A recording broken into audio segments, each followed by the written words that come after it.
The second jewel of the Maritime iRacing League Series comes to Oxford Plains Speedway, 250 laps around the very, very short, very flat circle, and only one driver will walk away holding in his hand a jewel of the Maritime iRacing League's Triple Crown. It's the Patterson Sales and Service 250 live from Oxford Plains Speedway on LSRTV. Good evening, race fans. Joe Cortez joining you down here on the booth as we get ready to go 250 laps around this very, very short circle. Qualifying just about coming to an end. Ronnie McKay, who can seal up his championship hopes tonight, is currently sitting on the pole. Ricky Arbeau, Jake Goodwin, Carter Wilson, Mike Alexander, your top five qualifiers so far this evening. Very entertaining track here at Oxford Plains. Not even just barely a third of a mile around. Big circle in the middle of nowhere. 4 turns, well, exactly 0.38 miles to be precise. 250 laps around here will go by in a hurry for each of these drivers out here tonight. This is the second of the Triple Crown series. The first event of this Triple Crown we saw take place earlier this season. That's right. The first of the Triple Crown races took place at South Boston Speedway, where we did 250 laps there. The result of that one gave the win to Mike Alexander. Keith Mack, Jake Goodwin, Tim Terry, and Ronnie McKay rounded out your top 5 in that session. So we know that all your top point sitters right now can and very easily can do well under these long haul scenarios. The question though is, will they be able to tame this very, very short, very flat Oxford Plains Speedway?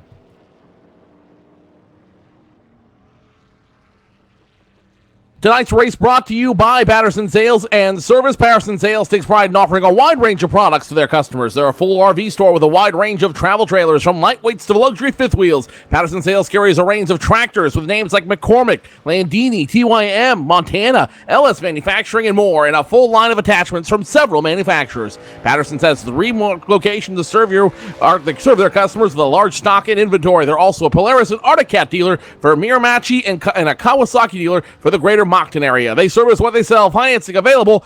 Patterson's will not be undersold. Patterson Sales and Services have 3 locations for your convenience: New Brunswick, Fredericton, Moncton, and Miramachi.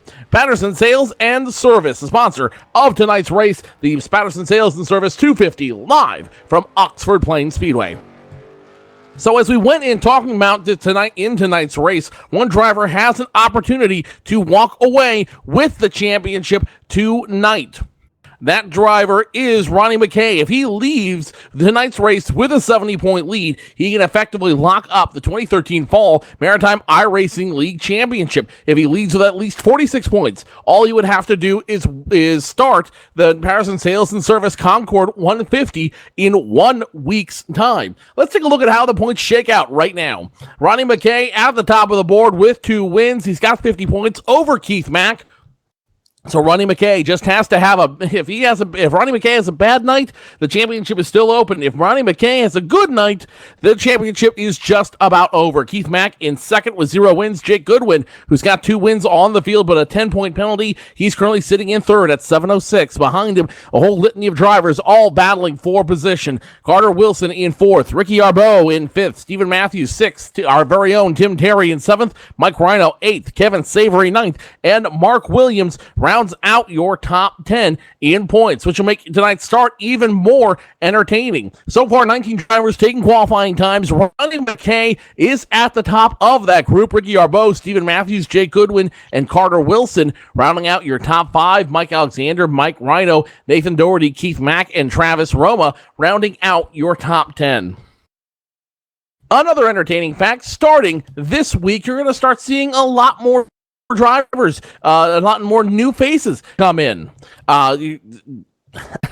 As I was about to say, the top 10 for the sportsmen will be locked in for the first 3 races of the Super Series for the 2014 spring season. It's going to be a lot of fun drivers. We're going to see at least try to make a qualifying run in just a couple weeks' time here, which should be very entertaining. Another race we're going to be keeping an eye on is the top battle for the top 13 in the Super Series. Why is that important? Because of your top 13, those are the only drivers that are locked in for the Super Series for the 2014 spring season. Your battles for right now, points 11th to 16th, looks like this. Travis Roma in 11th, Nathan Doherty 12th, Mike Alexander in 13th. If the season were to end today, Mike Alexander would be the last man qualifying in. Doug Hubhley 14th, Vic Greenwood 15th, and Martin Landry rounding out that top 16. So Hubhley, Greenwood, and Landry all have an opportunity to lock in as this fall season comes to an end.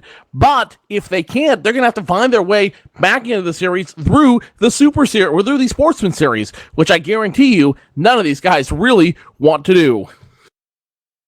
19 drivers going through qualifying as we round down the qualifying time here tonight. Let's go ahead and take a moment to go down trackside for tonight's opening festivities with the playing of the Canadian National Anthem.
The playing of the Canadian National Anthem coming to an end here in Oxford Plains Speedway. 250 laps about to start immediately after the drivers' meeting coming to an end. Joining me in the booth tonight is Harrison Weidlitz, normally an administrator here at the Maritime iRacing League, but always fun to have you in the booth. Harry, it's going to be a fun night tonight. 250 laps, the second of the Triple Crown events here at Oxford Plains. Yeah, and the interesting thing about this race here tonight is the track that we're at, most likely. Oxford Plains Speedway is a track where you never stop turning, and so the cars, if you have a lot of rotation built into them, could get extremely loose. If they don't, they could get extremely tight. You never stop turning around this track, and so it's a challenge. That's something we talked about before the National Anthem. Is this thing is basically one big drift circle around here at Oxford Plains, not even just barely. 1/3 of a mile around, and it's very, very flat and very, very round all the way around. You never really stop playing with the steering wheel. Yeah, that's exactly right. And so the longer runs that we get here are really going to show who's got their stuff figured out. This is a track that it can be pretty crazy. I mean, 250 laps is a long time around here. And it's going to be very interesting because obviously it's a one-groove racetrack. Some of these guys are going to change up how wide they exit the corners to try to retain that momentum and get the arc for the next corner. But other than that, it is right along that curbing. And don't hit that curbing either because that'll really upset your car as well. We saw plenty of drivers go for a little ride when they hit the anthills. Let's go ahead and take you now down the qualifying order as they line up here at Oxford Plains Speedway for the Patterson Sales and Service 250. Ronnie McKay is on the pole tonight. He has a chance tonight to lock up the fall championship if he can finish solid. Ricky Arbeau in the 61 will start in second. Starting third will be the 98 of Stephen Matthews, alongside of him the 48 of Jake Goodwin. On the inside of row number 3, Carter Wilson in the 27. Outside of him, Mike Alexander in the 15. Starting 7th will be the 34 of Mike Rhino. Outside of him, the 6 of Nathan Doherty. Keith Mack in the 22 will start in the inside of row number 5. Outside of him, the 38 of Travis Roma in 10th. Starting 11th will be the 24 of Mark Williams. Alongside him, the 23 of Sean Waterfield. Brandon Campbell will start on the inside of row number 7 in the 99. Outside of him, a sportsman driver coming up. The 93 of Scott Negus starts 14th. Starting 15th will be Doug Hubley. Alongside him, the number 2 of Christopher Garnett. Vic Greenwood will start on the inside of row number 9 in the 11 machine. He's fighting to lock into the Super Series next year. Outside of him, Jeff Gilmore in the 57, 18th. I believe rounding out the field will be the number 05 Todd Cousins, the last to take time, along with Mackenzie Brewer in the 45, Tim Terry in the 75, and Luke Casey in the number 4. 21 drivers will take the call tonight as they begin one of 2 parade laps around this very, very short track. Oxford Plains about to be a very busy place as they get ready to go. Green flag racing should be 2 parade laps around this very quick track, and we are going to see a lot of sparks fly here tonight, I believe. Oh yeah, absolutely. With 250 laps, these guys have to keep control of their tempers, keep control of their cars, try to keep their mentality in check, and make it happen. But 250 laps here can go quickly. Obviously, the pole was just over 15 seconds at a 15:14, just barely slower than the fastest time set in practice, not by much, 0.04 of a second. And so very much like a Bristol, a flat Bristol, as these guys are going to be coming to the green flag coming out of turn number 4. A very flat Bristol pace car makes his way down the very narrow pit road. The field is in the hands of Ronnie McKay. He drops the hammer. Green flag flies for one of 250 quick circuits around Oxford Plains. Almost 3 wide now up front. Ronnie McKay gets the jump. The 98 almost thought about making 3 wide with the 48. 48 now getting sideways in 4th. He's going to check up the field behind him. Battle still now for 2nd. The 61 of Ricky Arbeau fighting with Stephen Matthews. Neither line able to get a real advantage out here. Ronnie McKay, though, is on a mission. He's making that very clear as he starts to pull away from those 2 competitors. Stephen Matthews has the jump. The 61 still on the outside line. Now here comes the 48 of Jake Goodwin. He's going to dig and see if he can't get himself in position number 3. Yeah, and Arbeau was doing a good job on the high side, but unfortunately he could only keep that going for so long. And so Matthews was able to clear him, then Jake Owen, and now the 27 of Carter Wilson as well, trying to take advantage of that, get to the bottom here, and move on by Arbeau. And so that's one of the problems with this track is as the 27 slides up and the 61 has to back out, now Mike Rhino in the 34 looking underneath, and the 22 of Keith Mack going to get under the 61 as well. Sometimes you get caught high. It is just a long train until you're able to get back in line. Very frustrating for a driver. Ricky Arbeau looking a little bit frustrated as he continues to try to duck down and try to find a place to get in. He's going to have to wait till position number 7 all the way out before he can get back in through the field. The rest of the field now single file as we continue on lap number 6. And it looks like might be some early trouble for the 23 of Sean Waterfield. He got stuck on the inside. Looks like he almost got turned into that pit road with contact with the 99 machine. No yellow flag out, but the 23 of Sean Waterfield now has a long way to go before he can get back caught up with the rest of the group. Yeah, Waterfield went to the apron after contact, and so officials keeping it green. And that was just contact from, as you said, the 99 of Brandon Campbell was coming down off of turn number 4 trying to get that arc and bring a lot of speed to the finish line. But actually right now the 99 is struggling a lot. Almost went into the dirt. There are no walls at this track, so you get into that grass, into that dirt, it could be a long time until you bring that car back onto the racing surface. The 99 of Brandon Campbell definitely struggling a lot right now as he's way high on the racetrack, giving a lot of room. And Brandon Campbell, who we made that contact with, almost now getting into the 05 machine as well. Todd Cousins mishandling that turn. He almost went way high and almost ended up into the 99 machine. Now in front of him, the 45, looking around the 11 machine. The 45, that's Mackenzie Brewer trying to make some brewing happen around the 11 of Vic Greenwood. Remember, Greenwood's on the outside looking in for next season, so he needs to have a strong run. He needs to make a strong finish tonight if he wants to try to stay in the Super Series for the spring season. Vic Greenwood, though, may not be able to make it happen here at the tricky circle. The number 75 of Tim Terry getting around him that time by, and now Brandon Campbell, number 99 machine, might have a little bit better handle on that late model underneath him. He dispatches the 11 of Vic Greenwood with ease.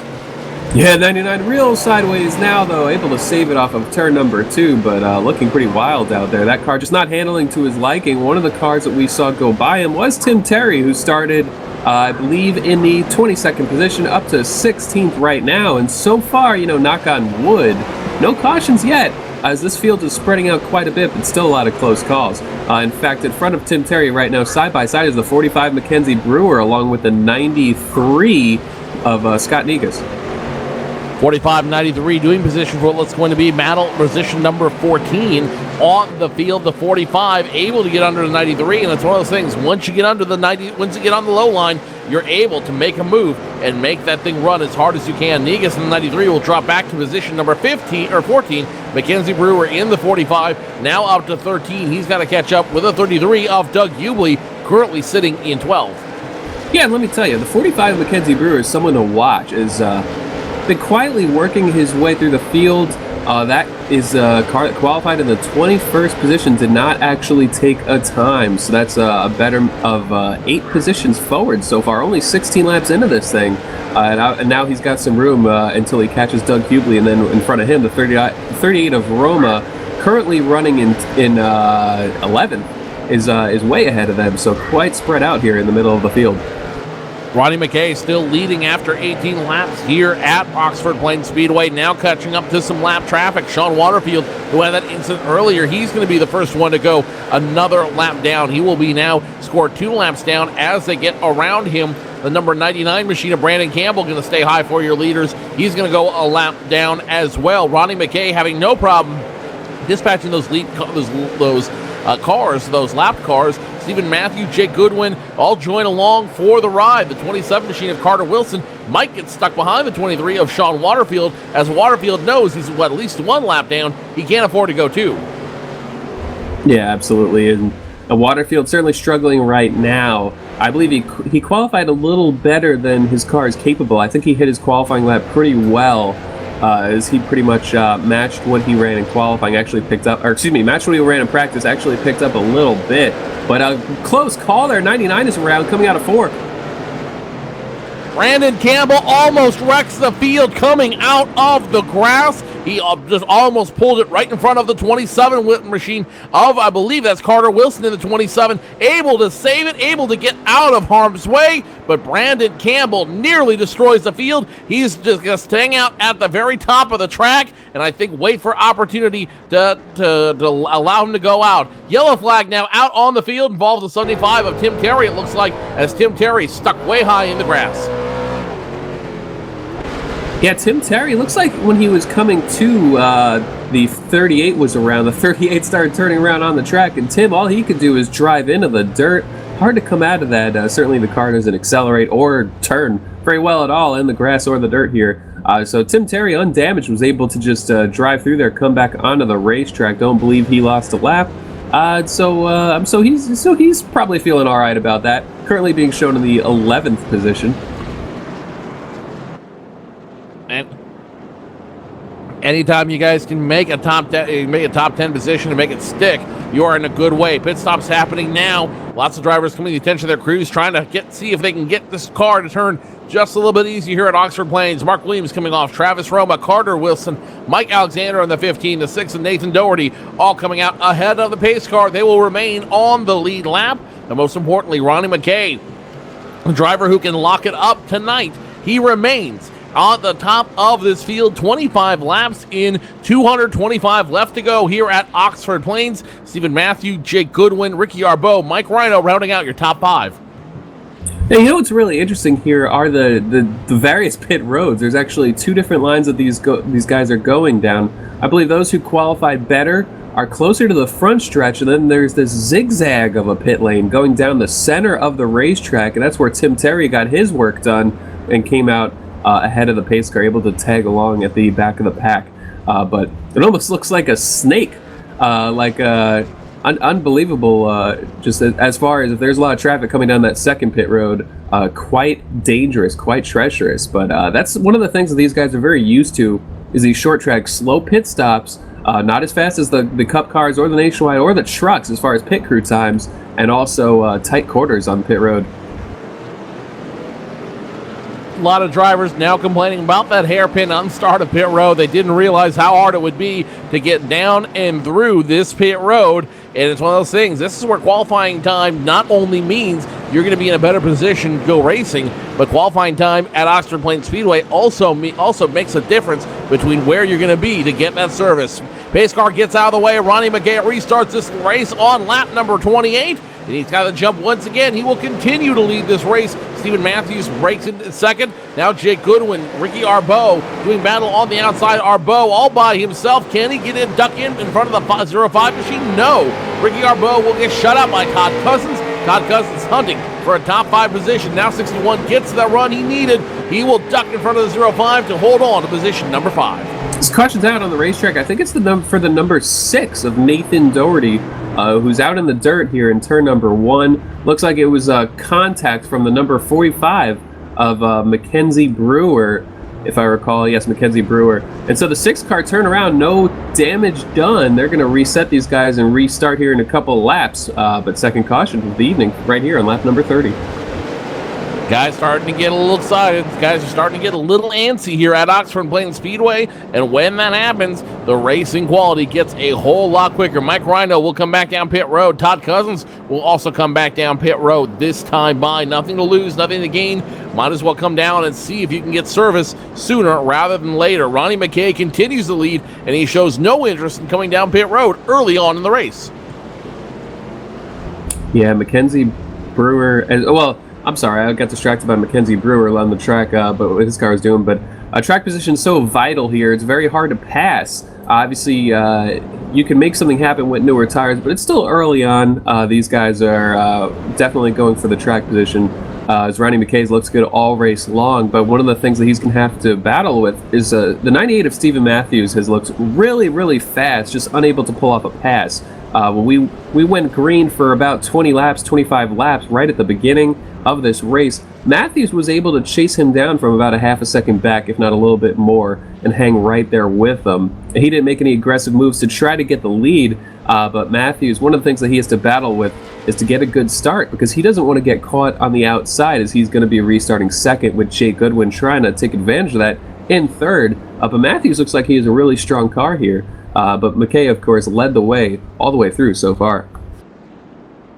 All the way through so far, and the big question is going to be who can dethrone Ronnie McKay. Remember, if he walks away with a 70-point lead, it doesn't matter what else happens for the rest of the season. Ronnie McKay will be your champion for the Maritime iRacing League Super Series Fall 2013 season. So Ronnie McKay, cognizant of that, he knows he can sew up a championship tonight. Stephen Matthews in second, Jake Goodwin third, Ricky Arbeau fourth. As they go double file one more time, one more parade lap, and we're back to green flag racing. Highline has not had the advantage at any time here tonight at Oxford Plains. Can they have the advantage on the restart? That question will be answered in just one moment as they go through turns 3 and 4. Pace car, the first racing Ford Mustang, will come down pit road. This time by, ducks in through, and as soon as they cross that line, Ronnie McKay once again on the jump. Ronnie McKay retains the lead, and now he's got the advantage going into turn 1 and 2. The number 11 of Vic Greenwood,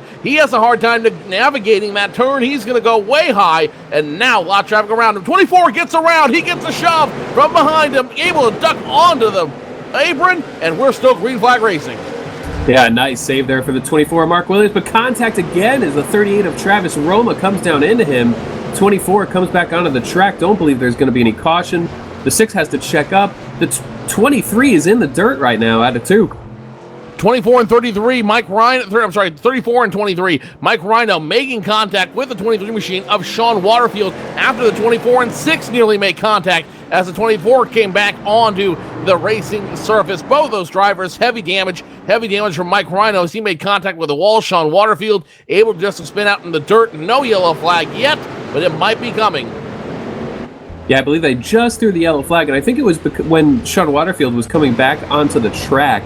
The game threw the yellow as he was navigating back onto the surface, running pretty slow. And so a lot of checkup situation there caused that incident in the dirt coming out of 2. They all went to avoid, came in a little bit hot, both ended up in the dirt.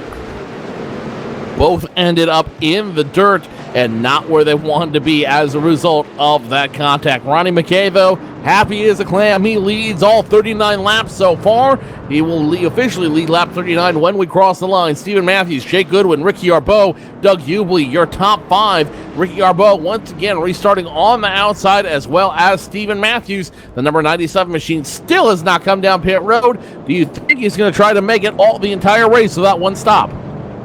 That's a tough call. I think if we get a really long run in the middle of this thing, they're going to be pretty prone to coming down pit road, getting themselves some tires, especially because there's going to be many less cars on the lead lap, and so that could be a factor here. Just 40 laps into this thing, and the laps clicking away very quickly with 18 still on the lead lap, about 21 or 20 still running. I think they're happy with the track position, but I think they will pit, but we've got some time until they do.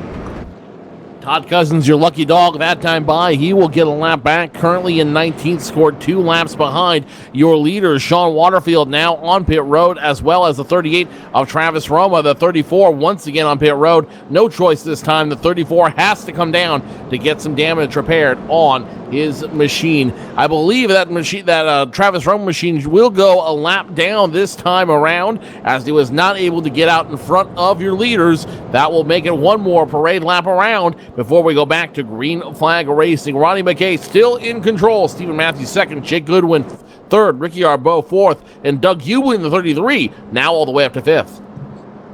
Yeah, Doug Hubhley making a nice run forward. He qualified 15th. It was quick enough to be top 10 in practice, so he's got himself a solid car. Ricky Arbeau probably a little bit frustrated. He's starting from the outside once again. This restart, he'll be restarting from 4th above the 48 of Jake Goodwin. We'll have to watch that battle between Jake Goodwin and Stephen Matthews. Matthews has been getting good restarts and tucking underneath the 97 of McKay, but you know that Jake Goodwin's been getting better at these restarts, trying to take advantage of this. But Goodwin pretty far up the track. The 98 of Matthews able to tuck down in front of him and get back into the second position, as Arbeau now has to try to find a hole to get his car into. Looks like it might fit into the 4th position ahead of Doug Hubhley. He will hold on to that position on the outside line, and now the battle is behind him between the 33 of Doug Hubhley and the 15 of Mike Alexander. Alexander trying to get in that 5th place position. He's going to be unsuccessful this time. He's not able to duck around the 33 yet. The 33 of Doug Hubhley, though, doesn't look strong enough to get around the 15. Every lap they pass a little bit more. The 15 is going to try to slide in. Not this time. This time on the backstretch, he will successfully do it. Score the number 15 of Mike Alexander in position number 5. Rest of your field starting to run single file, with the exception of the 45 of Mackenzie Brewer, now in 10th. The 2 of Christopher Garnett behind him in 11th. Scott Negus trying to hold off Nathan Doherty as they go side by side, the 93 and 6. Side by side now going into turns number 3 and 4. The 93 of Negus not able to get the run he wants. The 6 of Doherty, he will continue to run low. Yeah, it's now Doherty underneath the 2 of Christopher Garnett, as Tim Terry actually on the apron, but able to bring it back onto the track. No harm there. Contact between the 93 and the 2, and that just broke the 2 car, who's going to go off in the dirt here. The 2 of Christopher Garnett, definitely severely damaged. He might have to come around and bring it to pit road. Sometimes you just hit a car the wrong way, bend something in the front end, something in the rear end, just offsets it. Makes it extremely hard to turn. Actually, his car looks like it's good enough to stay out on the racetrack right now, but severely damages the number 2 after just a little bit of a side swipe there. Number 45, Mackenzie Brewer, now starting to find the handle on that machine. He dispatches Vic Greenwood this last time by for position number 10. Tim Terry now on the outside looking in for a position out there, a top 10 position, I should say. He wants to break in. He doesn't have the horses to catch up to the 11 of Vic Greenwood. Behind him, Nathan Doherty, Scott Negus battling side by side to try to get in to the big show, to try to get into the top 10 out there. Up front, Ronnie McKay still holds on to the lead, but not the lead he had just a few restarts ago. What was a 2.5 car length lead is now a half a car length lead, with the 98 of Stephen Matthews, the 48 of Jake Goodwin, the 15 of Mike Alexander, all nipping at his heels, all waiting for him to make a mistake so they can strike and lead a lap themselves. Currently scoring lap 52 as we cross the start-finish line. It'll be lap 53 this time around. McKay, still your leader. The number 2 machine goes high once again, and he's going to drift into the wall. The number 2 machine is severely damaged and off pace. Yeah, just staying out about as long as he can right now. As the battle up front, Mike Alexander in the 15 just took third position from Goodwin, and now he's looking to get by the 98. A little bit of distance between the leader, because last time by, coming through turn 2, Stephen Matthews actually caught the curbing, had to save his car. But I tell you what, that 15 of Alexander looks extremely racy right now. It looks like the longer his car's been on the track, the better it has become. And so Jake Goodwin back to fourth, Alexander up to third, but underneath the 98 of Matthews for second. He will take that spot. Matthews, I think, realized the speed difference there and gave him the spot. And now Alexander has his sights set on the leader of the 97 of McKay. But with up is battling the 97 of Ronnie McKay, once again able to open the door. Now almost a second between him and the 15 of Mike Alexander, though Alexander's starting to catch up in a hurry. Does he have enough to catch up with the 97 machine? If he drives it hard through the corners, he might. He's already picked up at least 0.2 of a second that time around. He's looking for more as they go into turns 3 and 4. Matthews, Jake Goodwin, Ricky Arbo, your top 5, looking back through the field a little bit. Keith Mack now in the 22 position, running behind that lead group, and he's starting to catch him in a hurry. The caboose on that group is the 27 of Carter Wilson, currently being scored in 6th. Mackenzie Brewer has found a way up through the field, and he should be in the 8th place position when he crosses the line. Doug Hubhley holds on to a top 10 position, and now here comes Hollywood Tim Terry finding a handle on that 75 machine, and he will run in 10th. Nathan Doherty, Scott Negus also running with this group. So what was a battle between 22 cars has become a battle between 12 cars as they continue to fight here at Oxford Plains Speedway. So continuing to run on the track, 0.2 of a second now between Ronnie McKay and Mike Alexander. Yeah, Alexander's right there. That 15 car just rotating very well, especially entering turn number 1, I think is where he's making up most of his ground. The 97 does this little bit of slide, runs a little bit higher on the track. Alexander able to keep it right against that curbing, get all the grip that he can, and now, of course, the 98 of Matthews right on the 15th bumper, and this is also pulled in the 48 of Goodwin once again, who looks like his car might be a little bit slower than these guys in front of him right now, but he's able to keep himself there, keep himself in contention, possibly rework it, get into a rhythm and make a charge himself. Matthews making just small mistakes right now, using a lot of curbing. That curb really upsets the car here, and when you're running so low, it's very easy to do is just hop the curb a little bit. The most recent time, no real effect though, didn't lose it the way he did off of turn 2 a few laps ago, but Alexander just looking for any way possible to get around the leader. McKay is about 1/10 of a second slower than him, but as they've become nose to tail here, all Alexander could do is really just match the lap times until he's able to find a way to squeeze on by low. The number 1 of Ricky, 61, I should say, of Ricky Arbo now in 5th, but he's starting to drop off the field a little bit.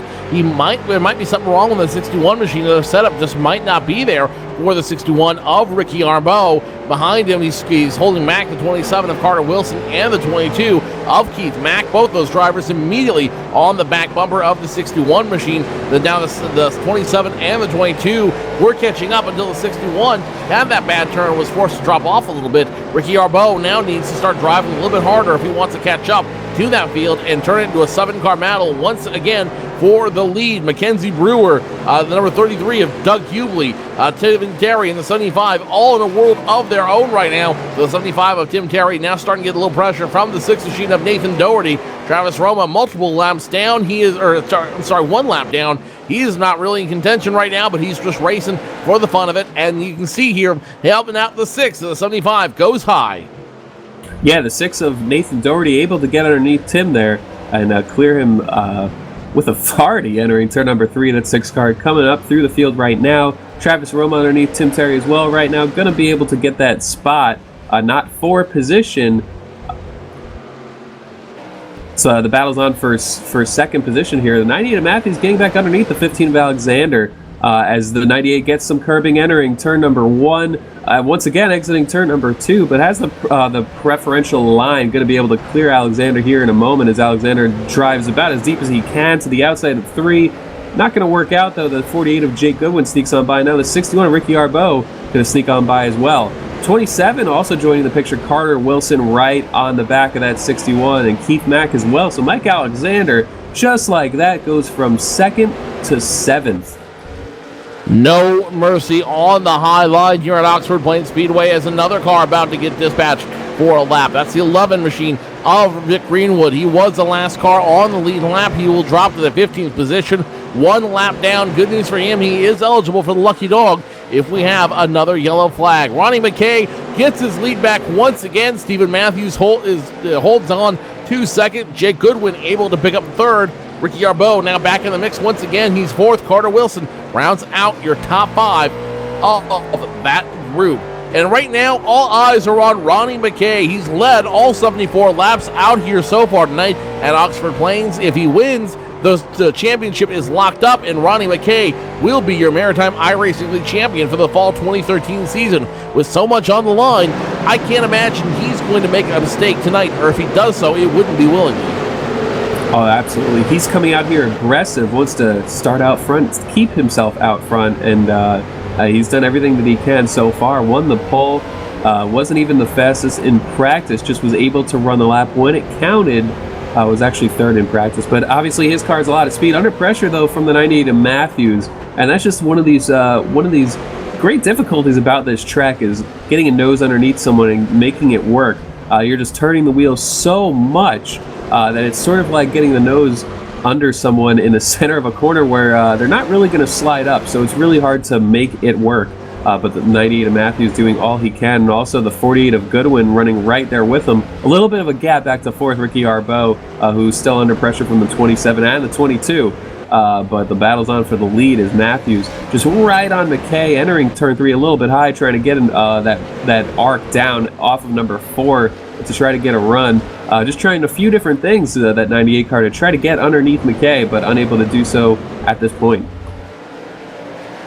So Ronnie McKay continues to lead on lap 79, and they get ready to pass some more lap traffic. That's Christopher Garnett in front of him once again. In the 2 machine, we saw him have trouble earlier. He might have trouble once again as they get ready to go underneath him. He's going to be forced to go way high through the field. McKay first, Stephen Matthews second, Goodwin third, Ricky Yarbeau fourth. And it looks like now a battle brewing for fifth between the 22 and 27. The 22 of Keith Mack giving the shove to the 27 of Carter Wilson.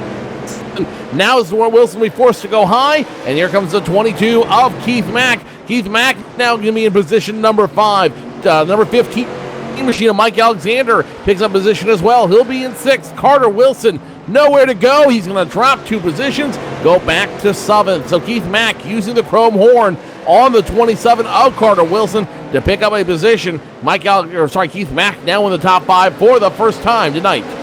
Yeah, Keith Mack been top 10 all night, but as you said, into the top 5 for the first time, 80 some laps into this race. And Max got himself a decent car right here, making gains on the leaders. McKay just holding them up a little bit right now and keeping the field condensed. And Mac just growing a little more aggressive, I guess, to get by that Carter Wilson machine, and able to do so up to position number 5. Ricky Yarbeau still looking pretty strong in 4th, but not quite on the 3 leaders. I believe Goodwin and Matthews seem to have the cars that could be the class of the field right now, but just being fast and able to get the lead, 2 different things. Matthews is going to grow more and more aggressive the longer he's stuck behind the 97. With full tanks, these guys can make it all the way around, plus or minus out here. The question is Ronnie McKay going to try to risk it and go pole to pole tonight here at Oxford Plains Speedway? We'll find out as we continue racing. Stephen Matthews second, Jake Goodwin third, Ricky Yarbeau fourth, and Keith Mack rounding out your top 5. Rest of the field spread out a little bit, except for Doug Hubhley, who was forced to come down on the apron after miscalculating turns 3 and 4. He just got hooked by the curb coming off of 4, and Doug Hubhley, who was running in the top 10, is going to lose a lot of position out there. Yeah, this is a track where, you have to stay in your rhythm, and it's so easy to fall out of that rhythm just because of how much you're turning that wheel and how much anticipation there is as far as where to put your car on this track, especially the way you enter these corners. And so you just want to get into a zone where you can run consistent lap times, and very easy to make a little mistake. So just catching that curb brings you right into the infield. And this is a difficult racetrack. 22 in the field, 13 now on the lead lap. That's Tim Terry, the last car on the lead lap. He's got about a 3.5 second buffer on the leaders right now, so the pressure isn't on yet. But the pressure is on for the leader, actually, because McKay still being pressured by the 98 of Matthews, running a very tight line. Just diamonding the track a little bit, sliding up a little bit in the center, but Goodwin and Matthews look really fast. Ricky Arbo joining the battle right up against the 48 of Goodwin's back bumper. Keith Mack as well right there, and Mike Alexander, we saw him running second for a while, right now in sixth, but moving closer and closer to this lead battle. Tonight's live coverage of the Patterson Sales and Service 50 here at Oxford Plains Speedway, brought to you by Patterson Sales and Service, offering a wide range of products for customers. A full RV store with a wide range of travel trailers, from lightweights to luxury fifth wheels and more. Patterson Sales carries a range of tractors with names like McCormick, Landini, TYM, Montana, Ellis Manufacturing, and a full line of manufacturers or attachments from several manufacturers. 3 locations to serve their customers. They're also a Polaris and Arctic Cat dealer for the Miramachi and Kawasaki dealer for the greater Moncton area. They service what they sell. Financing available. Patterson's will not be undersold. 3 locations to serve you in the Maritimes: New Brunswick, Fredericton, Moncton, and Miramachi. Whoa, it's a mouthful. Ronnie McKay continues to lead out there on the track. I think we should stick to racing commentating instead of voiceovers. What do you think, Harrison? Quite possibly. I'm just thankful that you're there to cover for me and do that so that I don't have to make mistakes. But McKay still able to hold the lead. During that, we saw a little bit of contact, actually. Matthews getting into the back of McKay, apologizing over the radio. Just trying to get his nose up in there, try to find any way possible to sneak on by. And, of course, easy to misjudge. You're running very close to someone that's so easy to just maybe just gain a couple inches on entry and accidentally get into the leader like that. But able to straighten it out, no harm, no foul, no damage to speak of. Matthews now back up on the bumper of McKay, just looking for a way around, and I tell you, it just shows how difficult it is to pass here. Difficult racetrack to drive and get into a rhythm of, difficult to pass unless you have a huge speed advantage. Obviously, these guys competitive week in and week out, no huge speed advantage here as more traffic going a lap down. Actually, that's the 11 of Greenwood to the outside. He's going, I believe, 2 laps down, and Tim Terry, though, just in front of the leader, is going to stay high, it looks like, and give the lane. He's going to be going 1 lap down, which will bring us to 12 on the lead lap.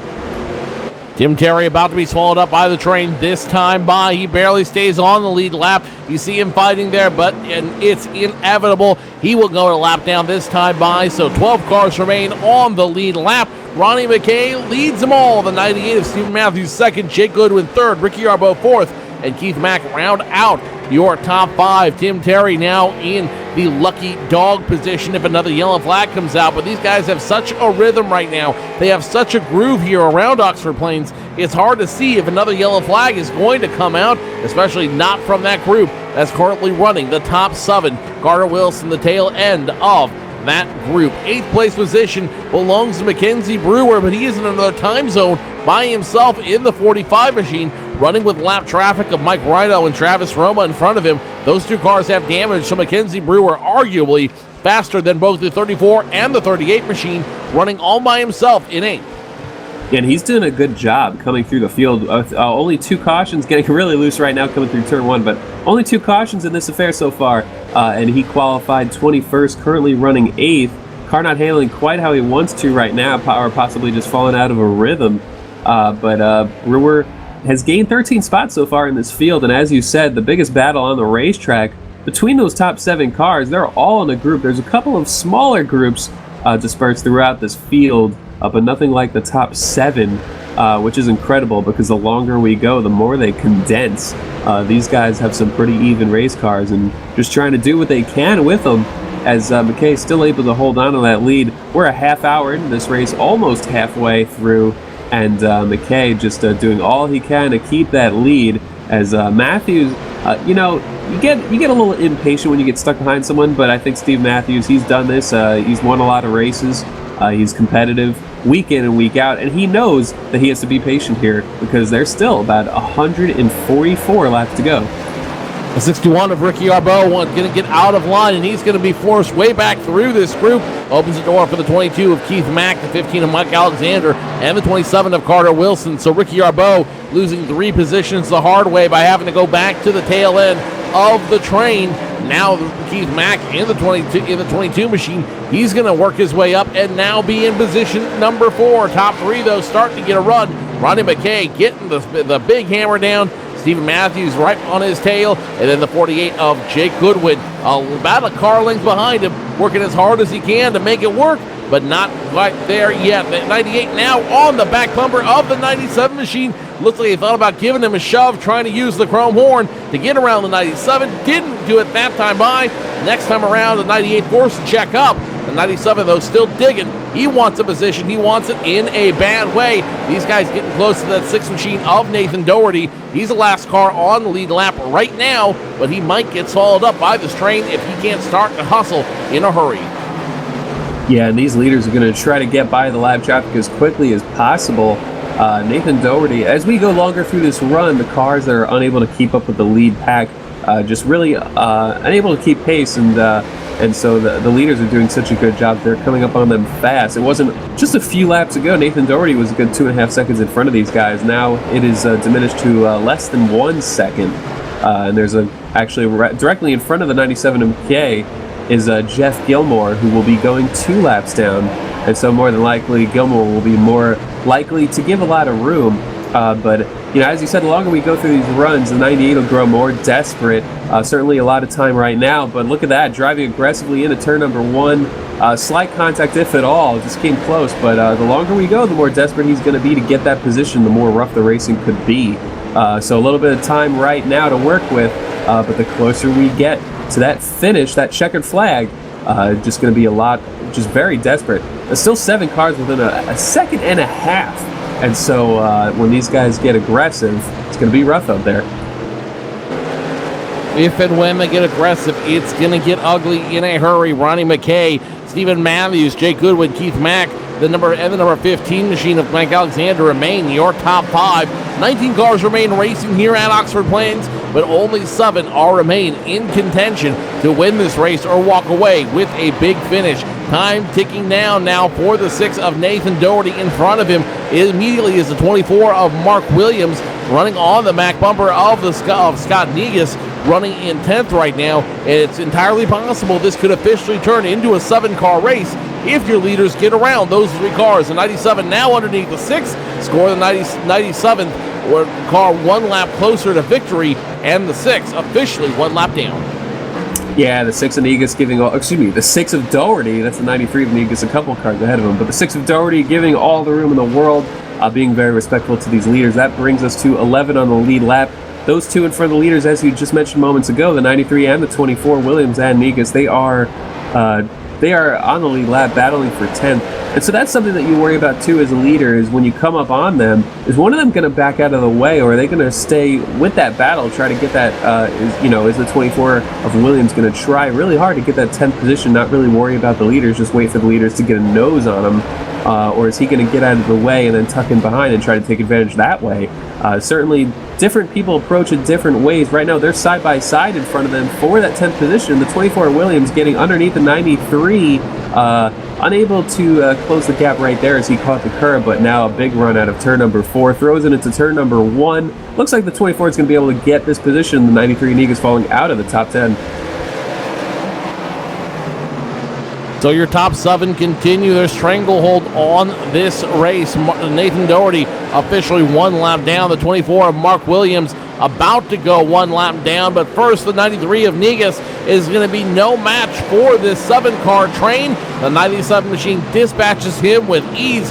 Negus, despite his best efforts, will go 1 lap down. He will be scored now 1 lap down in position number 11. The 24 machine doing everything he can to prevent him being swallowed up from this field, but your top 10 about to go 1 lap down as well. The 97 machine has just been dominant tonight. He's been so strong as they cross the line, officially halfway done. Cross flags in the air. Ronnie McKay continues to lead this race. Stephen Matthews second, Jake Goodwin third, Mark Williams fourth, and Mike Alexander fifth. Is there anything these drivers can do to stop Ronnie McKay from winning the championship tonight?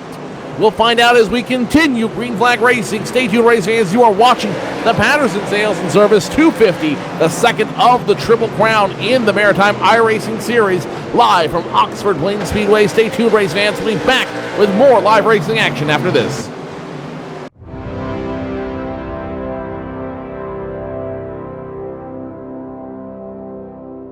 Race fans, it's time for those most famous words in motorsports.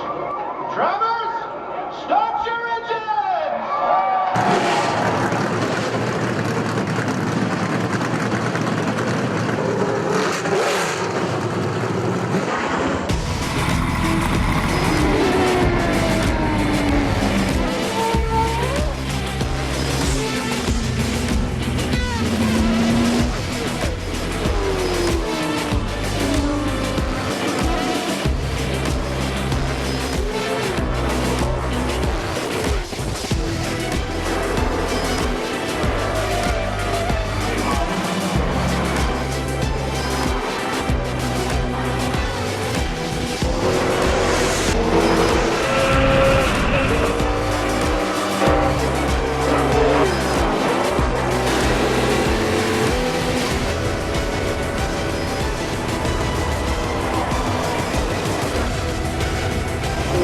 Checking up, go low, come on low, come on low, come on low, come on low, go low. Michael Conti comes up at a corner number 4 in the checkered flag. He wins his first NASCAR iRacing.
Back at the Patterson Sales and Service 250 live from Oxford Plains Speedway. Ronnie McKay continues to lead all laps so far, 138 in the books. McKay looking to go pole to pole. Stephen Matthews second, Jake Goodwin fourth, Keith Mack fourth, and Mike Alexander rounding out your top 5. Top 7, they're almost the last drivers on the lead lap. Doug Hubley, Mackenzie Brewer getting ready to be swallowed up by these drivers as well. Only a handful of time between those two drivers and the rest of the packs. Your top 7 could very easily lap everybody in a matter of time, in a very quick matter of time, I should say. Yeah, that's exactly right. Once they get by the 45 of Brewer, the 33 of Hubley, going to be 7 on the lead lap. Also, a couple of cars in the mix there that are going multiple laps down, including Tim Terry, as well as the 2 Christopher Garnett. And also in that mix is, Travis Roma. I was about to say someone else. The 38 of Travis Roma going to fall 2 down as well. Hubley trying to work his way around there. Terry giving room for the leaders right now. McKay of the 97 still in the lead, as you mentioned. Coming up on 100 to go, just a few laps from now. 143 into the show right now. 98 of Matthews still putting a lot of pressure on McKay. But McKay, seasoned veteran, multi-time winner and champion. And so it's going to be tough for Matthews here. But I tell you, anyone in the top 5, top 6, top 7 can legitimately win this race if given the opportunity to, as these cars very evenly matched. Clearly, McKay has not been getting away from these guys. McKay not getting away from these guys, but good for him. He's also not relenting to lead to them at all. 144 laps in the books across the start-finish line, and he continues to run. He's gone pole to pole so far. Doug Hubhley is going to be forced to go high as the 97 gets around him. Doug Hubhley now officially 1 lap down, and all it takes is Mackenzie Brewer going 1 lap down before your top 7 are officially in absolute and complete control of this race. Travis Roma now driving in front of the 97 and company. He's currently 1 lap down. He's going to go 2 laps down. That's a 38. Goes high for your leaders. 97 in front, 98, 48, 15, 27. Can anybody do anything to stop this top 5? Yeah, certainly those cars, when you have it right, you can really pull away here. These long runs are just so difficult as far as retaining the balance in the car that you want. And these guys probably even complaining about their cars a little bit. I don't think any of these guys really have their car exactly how they want it. Although maybe we'll be surprised in post-race interviews. But Matthews just all over the back bumper. McKay just can't get by. Maybe part of it is just biding his time, waiting to make a move. But as we get closer and closer here, next time by is going to be 101 laps to go. Obviously, we've seen how fast these laps tick on by. We're 44 minutes into this race, 150 laps into this race. And so desperation mode is going to be creeping closer and closer into the mind of that 98, as well as Jake Goodwin, who's been right there in third vast majority of this race. Mike Alexander back up to fourth after falling to 6th or 7th. A number of laps back, about 50, 60 laps ago. And Carter Wilson right there as well. Ricky Arbeau losing touch a little bit, but his car's fast. Looking at lap times, he'll be able to get right back with those guys. I think he just lost some time not long ago. But I tell you, like you said, top 7, incredibly just in control this race. Coming up on Mackenzie Brewer, the last car on the lead lap in 8th. And also there, Vic Greenwood, who will be going 4 laps down. Now the 97 on the tail of the 45 machine. Mackenzie Brewer pushing Vic Greenwood, saying, help me out, help me get around these, or help me stay in front of these drivers. Now they're going to almost go 3 wide. The 45 of Mackenzie Brewer doing everything he can to stay out in front of your leaders. It's now going to be 2 lines of racing as the 11 machine nowhere to go, but holding up that top group. The 45 machine almost looking like he's blocking as well out there, trying to hold these drivers behind him. The 45, the 11, nowhere to go for any of these guys out there. The 97 debating using the chrome horn on the 11. You see him holding him up out there, trying, because there's nowhere for the 11 to go. The 45 gets around the 11. The blockade is over. Now will the 11 go high and let the leaders around? Yes, he will. The 97 waves, thank you. Although I'm not sure that was exactly all the fingers he was waving out there as they dispatch him in a hurry. Mackenzie Brewer now playing chicken with the train as he debates trying to hold off these guys at the expense of his tires. Yeah, I tell you what, that was the first time that we've seen a side-by-side battle directly in front of the leaders as cars are going a lap down. And actually, those cars were actually separated by 3 laps. None of them, that wasn't for a position. They were pretty much just holding up the leaders there. I'm sure they weren't happy about it, but McKay able to retain that lead. So I guess you could say no harm, no foul. Probably condensed some of these guys in the top 5, top 6 a little bit. Matthews was not able to take advantage. We even saw a little bit of contact between McKay and Greenwood just before he was able to get underneath him just a couple of 100 feet later. But Mackenzie Brewer, it'll be interesting to see how hard he races these leaders based on what we just saw with him carrying the top side. Brewer, just so many laps into this run. We're about, I believe, 130 laps since our last caution, 91 to go as they cross the stripe. Brewer's got a decent car, as you can tell, because McKay hasn't closed too much on him in the last couple of corners. Only about a 10th and a half difference in speed at most. Brewer doing a good job right now, and so it's looking like he's going to drive as hard as he can. But maybe once McKay gets there, he'll give way. But another car about to lose another lap is Jeff Gilmore, currently being shown in 15th, going to fall 3 down. And that's just one of those things about this racetrack. So easy to lose a lap. 15 seconds, always turning. There's so many ways to lose time. When we saw the 45 machine trying to get a lead in front of the 97 of your leader, Ronnie McKay, I saw him smoking the tires out there a little bit. So I'm wondering now, is it not so much the 45 of Mackenzie Brewer trying to get a run. Or 45 gets in the 57 machine. Leaders now all over the place. Leaders trying to get around it. Nowhere to go for a lot of them. The 48 machine, the big loser in that one, as he's forced to go back and get around. The 48 machine loses that main draft. We have a brand new race thanks to that heavy contact in front of your leaders. Yeah, that was pretty shocking because you would have thought that Brewer would have been a little easier there. I mean, the 57 was higher and slower in the center, but the 45, in my opinion, had every opportunity to back out of that and not push the issue as much. Obviously, he wasn't racing anyone in that battle. But the bad thing for these leaders was that they lost touch with each other. 7/10 back as Mike Alexander was able to sneak up into second position. Matthews falls back to third. That buys Ronald McKay a break. McKay was able to navigate through that quicker where he was on the racetrack, able to jump out to a bigger lead. Now Mike Alexander trying to chase him down in that 15 car. But those two cars, as they made contact coming out of turn number 4 and pretty much had to cause the field to check up behind the leader, they were able to get down to the apron, so no caution there. Some chatter on the radio, some drivers not happy, but able now they got that cleared. Only 7 on the lead lap. Jake Goodwin, the biggest loser in this, lost 5 seconds. So he's got to be not enjoying life right now, but things can change here. And he's got a good car. He can try to come back to these guys, but it's going to be difficult because of how evenly matched they are. Ronnie McKay now has a little bit more of a comfortable lead. 1 car length over Mike Alexander in the 15 machine. Stephen Matthews now several lanes back in the 98 and third. Keith Mack now getting the push from Carter Wilson in the 27 machine for 4th and 5th. Ricky Arbeau in 6th, and he will be the last of that group.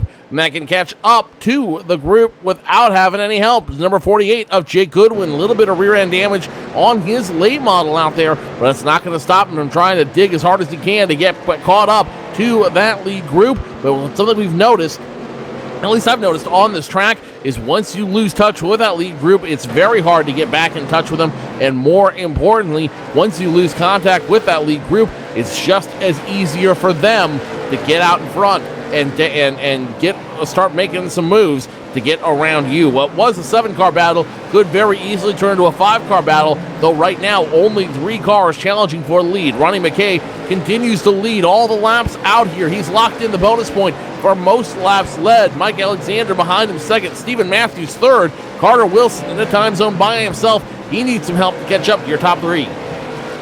Yeah, and the guys behind the leaders are closing the gap a little bit, but some obviously have a lot of gap to make up.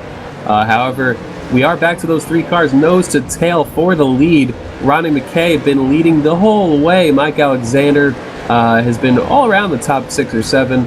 Has run 2nd earlier in the race and running 2nd again. 98 of Matthews almost gets underneath him. The 15 of Alexander drives in pretty high, entering 3, pretty deep. But Matthews not able to get on by at this juncture.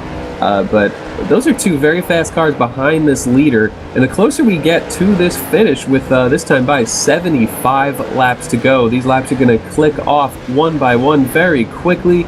We get closer to that checkered flag, these guys are going to grow more and more desperate as a couple of good race cars up here in this battle.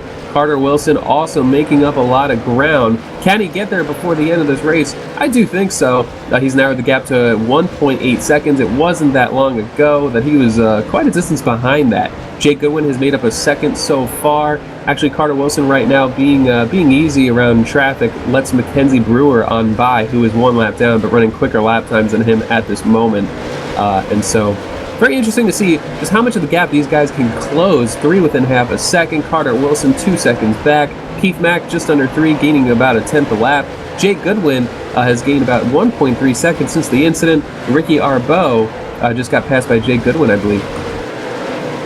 Ricky Arbeau allowing Jake Goodwin to go around him, the 61 machine, after all that incident happening here, and the Patterson Sales 250 not really running the way he wants, so he let Jake Goodwin take position number 6. Keith Mack very easily let Carter Wilson around for position number 4. So basically everybody outside the top 3 right now struggling to keep up with your top 3 leaders, who are basically on cruise control out there. Number 61 now letting the 38 machine of Travis Roma around him as well. That 38 is a lap down is a lap down, should we say several laps down. He's currently scored 2 laps down on the field as the leaders get around more lap traffic in front of them. Now it's officially just a 3-car battle. The rest of the group has too much lap traffic in front of them to contend with. Ronnie McKay throwing it in cruise control now. Less than 75 laps left to go at this juncture, and it is still Ronnie McKay's championship to lose. Yeah, and if Steven Matthews is going to win this race, it is doubly difficult for him now because not only does he have to get around the leader, but Mike Alexander also doing a good job retaining that second position as they were working through a lot of lap traffic not long ago. As you said, now between the leaders and fourth right now. But Ricky Arbo, he's one of the guys, I think he got maybe the most damage out of that incident out of turn number 4. His car is really beat up, and so he's losing a lot of ground on the leaders right now. However, Jake Goodwin is closing the gap incredibly fast. Does he have enough time? That is the question. Carter Wilson has closed a half a second in the last 4 laps. And so I think some of these guys are going to join the battle before it's all said and done. But obviously they're not going to have too much time to work with here, as McKay doing a great job keeping his car still out front. Alexander not quite able to get back on him. Matthews, I think, is going to have to get by Alexander as soon as he can, and you know he wants to. No, he wants to. You know he wants to make it work, but it may not happen anytime or soon out there. Ronnie McKay just too strong running in that top group. Now he's going to get around Tim Terry for the third time out here. Tim Terry now going 3 laps down. Ronnie McKay just too strong out here on this field. That top group just getting a bigger and bigger advantage every time they go around this third of a mile. Oxford Plains Speedway, lap 187 on the board, 188 as they cross the start-finish line. And Ronnie McKay has just had an incredible car all evening. Mike Alexander, Steven Matthews, they've been doing just as well. Matthews running in either second or third the majority of this race. But Ronnie McKay, he's really found something special in this 97 machine. I think he knows that that time is now. He has an opportunity to lock up his championship, and if he's able to do that, it would make the next 3 races much easier on him. Yeah, and it just goes to show nailing qualifying was exactly what he needed because of that track position. He could just take the lead right out of the gate and hold it from there. He's running a pretty tight line along the straightaway. Some guys sweeping way wide. He's keeping a little bit lower, which usually changes the way your car handles it. If he's turning the wheel a little bit more, or possibly just waiting on the gas a little bit more. Just a little bit of a driver style thing, but McKay just great lap in qualifying, able to truck along from there. Just shows how valuable even qualifying could be at a track like this. Right now, Jake Goodwin, who was coming really fast, got actually stuck behind the 22 of Keith Mack, wasn't able to get by him. And so Goodwin not closing like he once was. However, the 27 of Carter Wilson is right there. However, between third and fourth, that's Matthews and Wilson, we have the 45 of Brewer. Actually, a little bit of contact, I believe, between the 98 and the 15. No big slide there, but Matthews just doing all he can to get underneath Alexander. Clearly a little bit of a faster car right now. And Brewer in this lead battle right here in front of Wilson, sort of slowing his march forward. But the battle's on for second, I would say, as Matthews just trying to get that big run off of turn number 4 to get underneath, and it's just not there right now. Not there right now, but time is running out. 56 laps remain, 55 when they cross the start-finish line after they clear turn 3 and 4. If they can't make a run now, it's going to be that much harder for them to find a way to do it. 61 of Ricky Arbo getting off pit lane, gets off a little too fast, and he almost spins out straight into your leaders out there. Arbo finds a way in, but Ricky Arbo's night, for all intents and purposes, done as he goes 1 lap down. Make that 2 laps down now behind Mark Williams and Doug Hubley. What was the pack of 7 is now a pack of 6 that are on the lead lap. Jake Goodwin is the last one on the lead lap. Keith Mack right in front of him in the 22 machine. Both those cars about 4 seconds behind. Remember, it takes about 15 seconds to get around this track, plus or minus. So if these cars can't hold on to the pace speed, they are going to they're going to drop out and be forced to go one lap down. But that being said, the race has now really turned into what was a pack of 7 into a pack of 3, with Ronnie McKay leading that pack, and now he's got 2 car lengths in front of the 15 of Mike Alexander. Steven Matthews gives a bump to shove to the 15 machine. It almost tries to get him loose, try to get him moving on the high side. Doesn't work that time by the 15. Back in line with the 97, the 98 right behind him as well. 3 cars remain in control as they come around 4 to collect the lap number 200 and finish it out. 50 laps to go now. Yeah, and Carter Wilson has closed the gap about 2 seconds. He's brought himself right up to these leaders. Something to think about there, with as we saw Ricky Arbeau coming out of pit road, is maybe fuel is going to be a factor here. We heard Tim Terry earlier mentioning that these drivers can probably make it 250 laps on a full tank, 22 gallons. However, some of these drivers, now actually as the caution comes out, which might have changed his fuel strategy to get these guys to come down pit road, the caution's for the 45 of Mackenzie Brewer, who looks like, well, the officials aren't going to like that very much, but looks like Brewer just brought the caution out, spun along the front stretch, just pretty much cranking the wheel, going down the front stretch, ends up spinning into turn number 1. Sorry for the pause there, as I was kind of dumbfounded by it.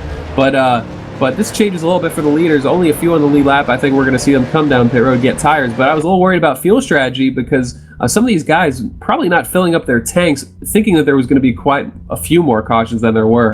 However, been a green race so far. The leaders coming down pit road now.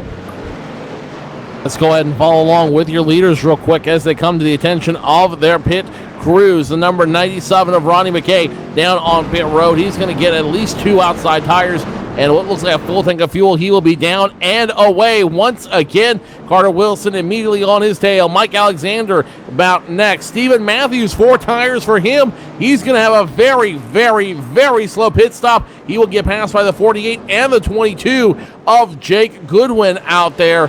Or sorry, Keith Mack and the 48 of Jake Goodwin, which puts them in a very, very bad situation as they were not able to get the stops they wanted to stay up with the leader, the 97 of Ronnie McKay. He will continue to lead that lap. A lot of drivers now kind of starting to speculate if the Mackenzie Brewer pulled a little play out of the book of the 15 of Clint Boyer, as they wonder if that spin was intentional or not to try to get this group back together and putting him back in contention to have at least a decent finish. Not a great finish, but a decent one nonetheless.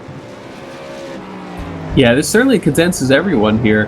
I'm not sure if Ricky Arbeau is going to be 2 laps down, but Tim Terry, a couple of these guys going to take the wave around here as they come around the pace car pretty much right now. But this is going to be interesting because of how many drivers took 2 tires. I believe Mike Alexander is the first with 4 as I go back and check that. And actually Mike Alexander took 2. So it's Jake Goodwin, Steven Matthews took 4, I believe. And the question is, are they going to have a tire advantage between 4 and 2? We're going to have to find out, but track position has meant so much. Just that long run, you have to wonder, any extra grip could be paramount.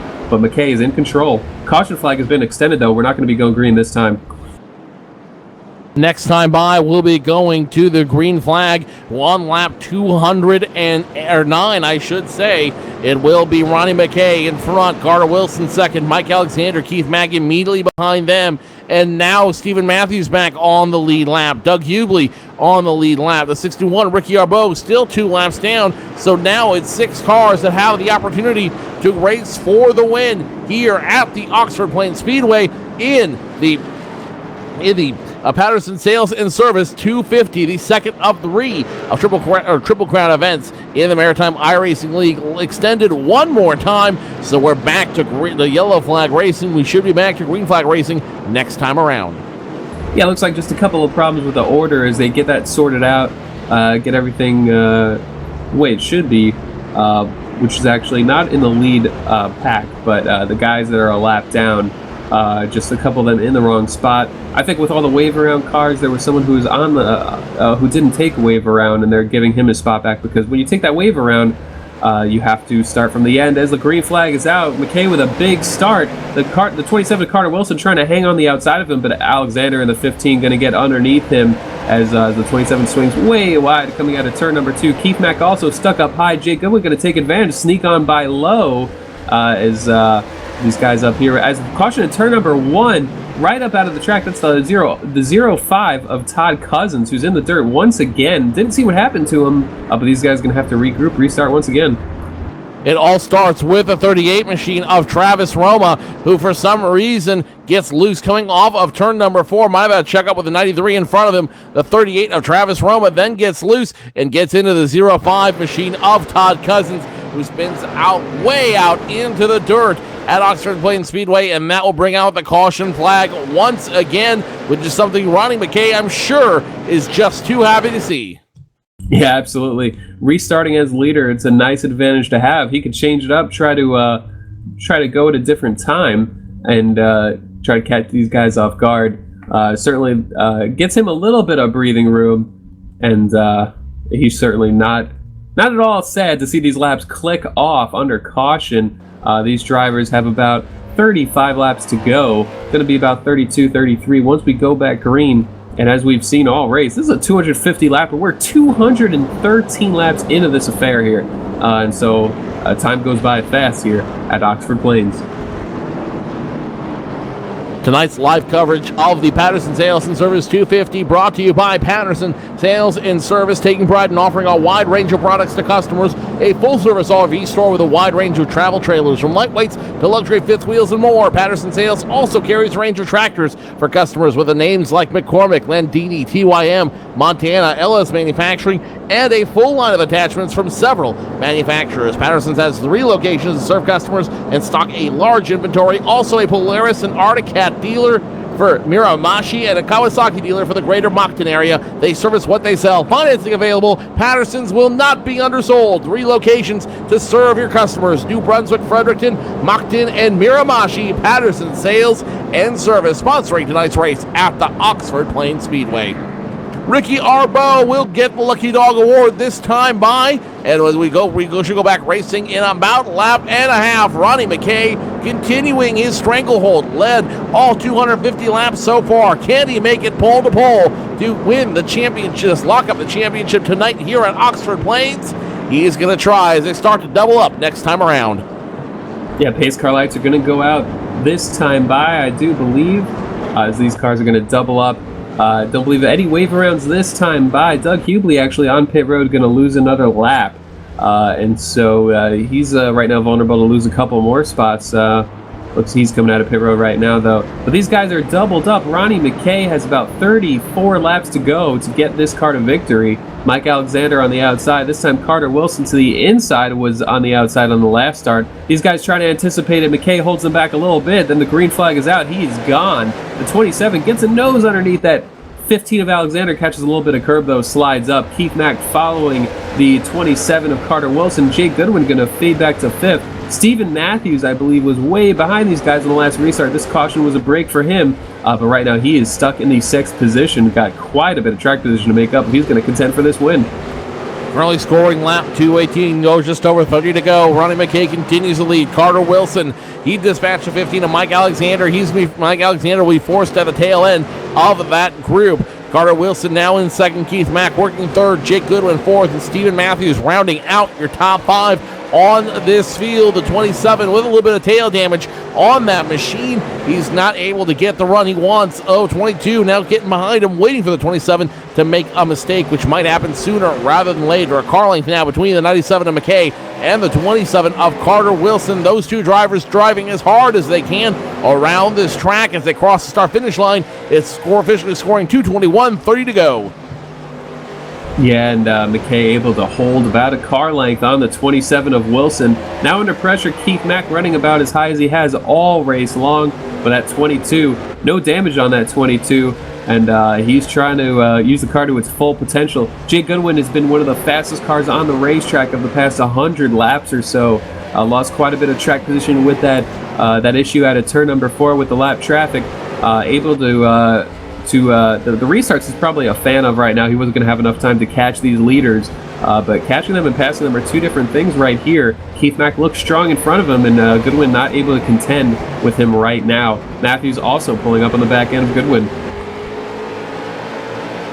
Working as hard as they can around this track. Time running out.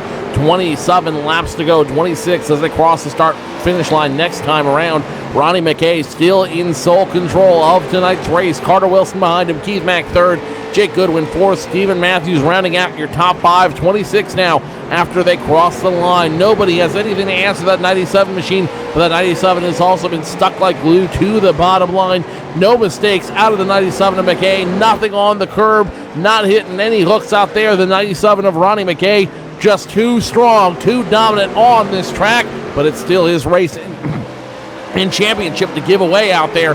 25 left to go. Ronnie McKay, your leader.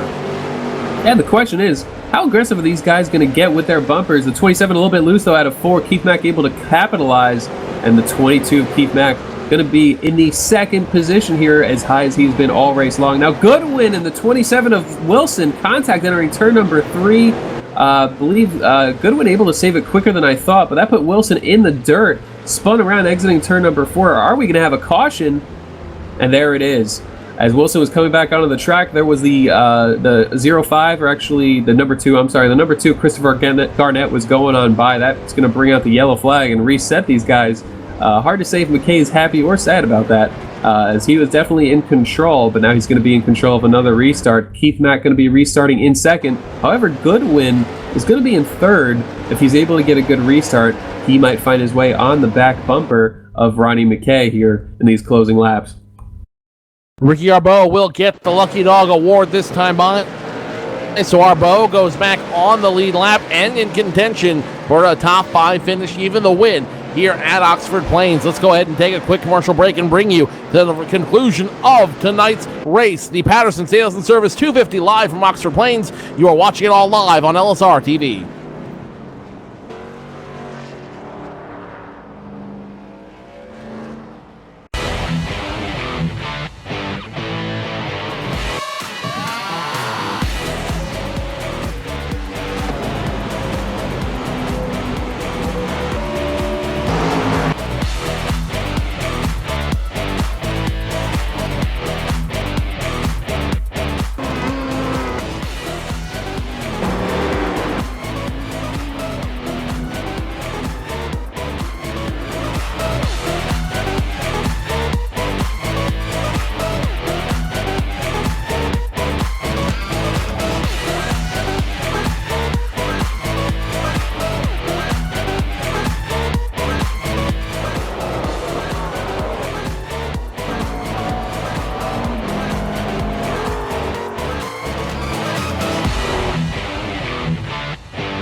Welcome back to the live coverage of the Patterson Sales and Service 250 live from Oxford Plains Speedway, part of the Maritime iRacing League. Ronnie McKay still in absolute control of this race. Keith Mack second, Jake Goodwin third, Mike Alexander fourth, Carter Wilson rounds out your top 5. Ricky Arbeau and Stephen Matthews also on the lead lap. Next time around, they should double up. They're going to double up right now, in fact, for one more parade lap before we should have a conclusion to tonight's race. Currently scoring lap 233, less than 20 to go, and Ronnie McKay looking to go pole to pole here at Oxford Plains. Yeah, half a lap left before we're back to green flag racing. Harrison, take us to the green flag. As Ronnie McKay in charge, wants to be unpredictable here, goes really early compared to the last couple of restarts. Goodwin going to get to the inside of Keith Mack. Gets himself up into the second position there. Stephen Matthews to the outside, able to get back to the inside. A lot of track position for that 98 to make up, though. But Jake Goodwin, let me tell you, when he lost all that track position, he was gaining a 1/10.5, if not more, every single lap. Narrowed the gap by about 2.5 seconds in a very short time period. So we've seen the 48 faster than the 97. Also, in that pit stop not too long ago, he took 4 tires compared to Ronnie McKay's 2. And so what does Goodwin have when it comes to this battle for this win? Side by side for third, that's Ricky Arbeau up to the third position after losing laps during the green flag, able to get that wave around and up here racing for the win. Ronnie McKay still too strong, though, has a car length advantage over the 48 of Jake Goodwin. Arbo back in the top 3. Stephen Matthews with him. Mike Alexander, Keith Mack, they're still in the hunt. But right now, all eyes are on the 97 machine. Ronnie McKay looking to close it up with less than 15 to go. Ronnie McKay was charging hard. Here comes Jake Goodwin. Ricky Arbo right immediately behind him. 98 now gets sideways. 98 will get turned. The 98 machine, that is Stephen Matthews. He's on the apron. His night is over with as he gets passed by the field. What was a 6-car battle has now turned to a 5-car battle, and all of them trying to catch Ronnie McKay. Yellow flag out. Yeah, I believe the caution flag is for him rejoining that racetrack. Was running a little bit slow on the track as the 27 came up on him. But McKay loves this probably as he's able to go on the next restart within 10 laps to go, really take control of this field. Jake Goodwin, though, going to be in second. Ricky Arbo, with fresher tires than the leaders, I do believe, is going to be restarting from the 3rd position. We saw how fast he was in just those few laps right there. The question is he fast enough to do something with the leader? It might turn out that the damage that he got in that issue at turn number 4 might be the reason he's able to bring his car to victory late. But I tell you what, he doesn't have too much time to work with. But how aggressive are these guys going to get? I think very aggressive. I think they are going to get aggressive, but the thing to remember right now, though, is if another yellow flag comes out, we're going to restart with less than 10 to go. There's no guarantee we're going to have a green flag finish out here on this track if another yellow flag comes out. If another yellow flag comes out, that should be the end of this race. Now scoring 2:41, 10 to go officially.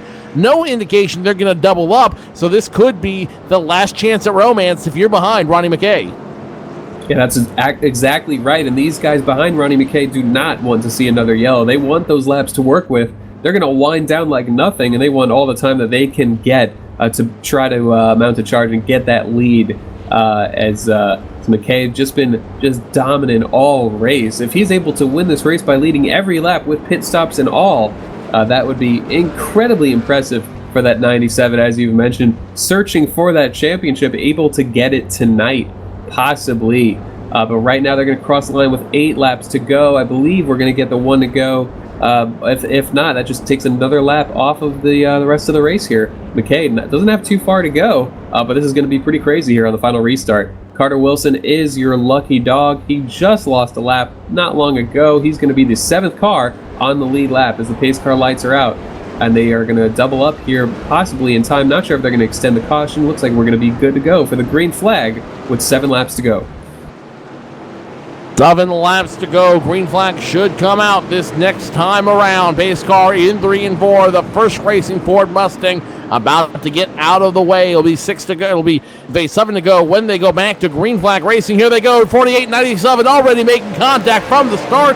That's not going to stop Ronnie McKay, though. He's got the lead. Oh, 98.15 go around. Big trouble back there. The 15 involved, the 34, the 05, 11, all involved. That might be the race. Yeah, Stephen Matthews just got loose entering turn number 1. On the brakes, got sideways, and as he corrected his car, slid up into the 15 of Alexander, who's not going to lose too much track position, but it does look like I think we're going to have a green-white checker. I think that caution came just early enough. We had 7 to go, so we're going to be going green with about 2 to go, if that. So there should be 1 more run, but the card's certainly looking to be in Ronnie McKay's favor, as he's going to be able to just control the restart once again. Ricky Arbo, next restart, going to try to anticipate it from 2nd, and Goodwin will be in 3rd.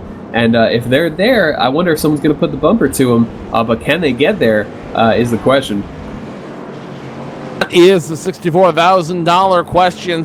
Currently scoring, I believe, 6 to 5 to go at this point in the race. It'll be 4 to go when they cross the line. We may have a 1-lap shootout, which could play into the hand of Ronnie McKay. Ricky Arbo, however, right behind him, trying to steal away the win. In any scenario, unless Ronnie McKay wrecks out and finishes outside the top 10, Ronnie McKay may have just very well locked up the Maritime iRacing League 2013 Fall Championship with his good, strong run tonight. Though you know he wants to cap it off with a win as well.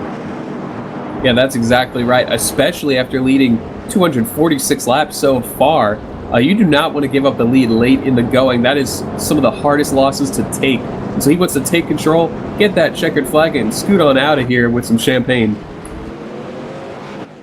With champagne, with whiskey, whatever it is you want to celebrate with, Ronnie McKay has earned it in this Maritime iRacing League series. In this season alone, Ronnie McKay has walked away with 3 wins. He has an average start of 8th, average finish in the top 5 in 4th. This would be win number 4. It would give him the most wins in the Maritime iRacing League and a championship well won. Pace car lights are off.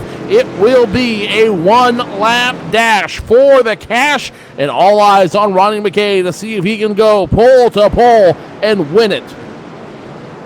And with that white flag, the caution will not fall on the final lap. The iRacing sim, it'll stay green. Ronnie McKay in control. The question is, are the drivers around him going to be able to anticipate when he's going to go, possibly use the bumper? Arbo goes early. McKay waits and then goes himself. Goodwin is right there, though, the 48 right on the back bumper of the 97. 61 of Arbo still there up high, but he's not going to be able to stay there coming out of turn number 2. Arbo still running high. He's going to make contact with a 48. 48-61 rubbing. 98 makes it 3 wide, but it doesn't matter. Ronnie McKay, your winner of the Patterson Sales and Service 250. Jake Goodwin on the line second. Stephen Matthews third. Ricky Arbo fourth. Keith Mack rounds out your top 5 as all kinds of carnage and mayhem happen behind your leader. 250 laps done here at Oxford Plains Speedway, and Ronnie McKay walks away with the Maritime iRacing League Fall 2013 Championship. He walks away with a crown jewel of the Maritime iRacing League Triple Crown, and Ronnie McKay having a whole lot to celebrate tonight here at Oxford Plains Speedway. I mean, what a dominating performance. They were 3 wide at the finish line for second. It was all Ronnie McKay out front, able to get that win. And just an unbelievable display. I believe he led all 250 laps, unless we missed one right in the middle of green flag, or not green flag pit stops, but pit stops halfway through this race. But what a dominating performance by that 97 car. Just incredible. Impressive performance as Ronnie McKay gets ready to burn him out here at Oxford Plains Speedway, tearing him up. Ronnie McKay, your winner, and locked up the championship of the 2013 Fall Maritime iRacing League Series. When we return, we will talk to your top 3 and recap the race as we look forward to the last 3 races of the season. Ronnie McKay, your winner of the Patterson Sales and Service 250. Stay tuned. We'll talk to the champion after this.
Tonight's coverage of the Oxford 250, Oxford 250 presented by Patterson Sales and Service, brought to you by Patterson Sales and Service. Patterson Sales takes pride in offering a wide range of products to our customers. A full RV store with a wide range of travel trailers, from lightweights to luxury fifth wheels and more. Patterson Sales carries a range of tractors as well for customers with names like McCormick, Landini, TYM, Montana, Ellis Manufacturing, and a full line of attachments from several manufacturers. Patterson has 3 locations to serve customers with a great great stock and large inventory. They're also a Polaris and Arctic Cat dealer for Miramachi and a Kawasaki dealer for the greater Moncton area. They service where they sell, financing available. Patterson's will not be undersold. 3 locations to serve their customers in New Brunswick, Fredericton, Moncton, and Miramachi. Patterson Sales and Service, proud sponsor of the Maritime iRacing League and the Patterson Sales and Service 250.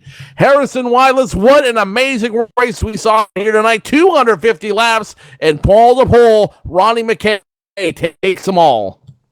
Yeah, what an incredible race. We had 7 cars in this field that simply just kept up with McKay for a chunk of the race, just all under a blanket. McKay had the pressure on him for 250 laps, able to stay up there for 250 laps. Ended up with 7 on the lead lap, a huge long run in the middle, a lot of cautions there towards the end of the race. But it came down to Ronnie McKay keeping his car up front like it had been all night. And so really just such an impressive performance. And Joe, I believe you caught up with McKay down there at Victory Lane. Ronnie McKay, you're locking up the 2013 Fall Maritime iRacing League Championship. And Ronnie, let me ask you this. What's more exciting for you tonight? Walking away with a big win here in one of the Triple Crown events at Oxford Plains, or walking away with a 2013 Maritime iRacing League Fall Championship? It's kind of a hard question. I'd have to say the championship's more important to me. I never ever won one before as a driver. I won lots of them as crew members and crew chiefs and stuff like that. But as a driver myself, in any type of racing, I never ever won a championship. So this is going to be pretty special if we can finish it off next week. Being told unofficially as they get ready to certify the points, unofficially, all you will have to do is start next week. All you'll have to do is show up to the track, take 1 lap, and you'll have locked up the championship. Well, that sort of takes the weight off you a little bit, but I'll tell you, we practiced there a couple of weeks ago at Concord, and we weren't very good, so we're going to go to work this week, and whether we got it sewed up or not, we're going to go out there and see if we can put on a good show for everyone and see if we can get another win. So that's what we're going to do. Tonight's race, you were absolutely dominant. 250 laps on the board, 250 laps led, and 250 laps in the books, going pole to pole. How were you able to do that? What made this car so special that you were able to make it work tonight? Well, the first thing, I'd like to thank the 2 guys that finished behind me. Last night in practice, I was watching them guys qualify. I'm not normally a very good qualifier, as you guys know from seeing the results, but I found something that they were doing that I wasn't, and I just worked on my set a little bit. I knew you had to start up front here, as close to the front as you can, and hopefully on the inside starting groove, and I just kept working on my setup until I got it the way I liked it, and I was able to back up my lap from practice, and I don't know if Jake must have got loose or something, and same with Ricky, and they were just a tick slower than they were in practice, so we ended up getting the pole, and our race set, around the middle of the race there, I was a little bit worried, but I'm going to tell you, Steven raced me hard and clean for, it felt like 1,000 laps, but we were just trying to keep the tires on the car because it felt like a green flag run going, and all the boys were given lots of room, the lap cars and stuff, and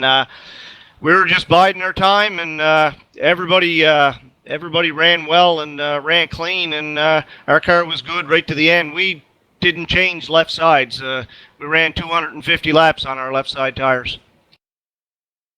250 laps in, 250 laps out. Huge win for you and your campaign tonight. 2 more races left in the Maritime iRacing League Fall 2013 Series. Looking forward, Adam. What's the idea? What's the plan?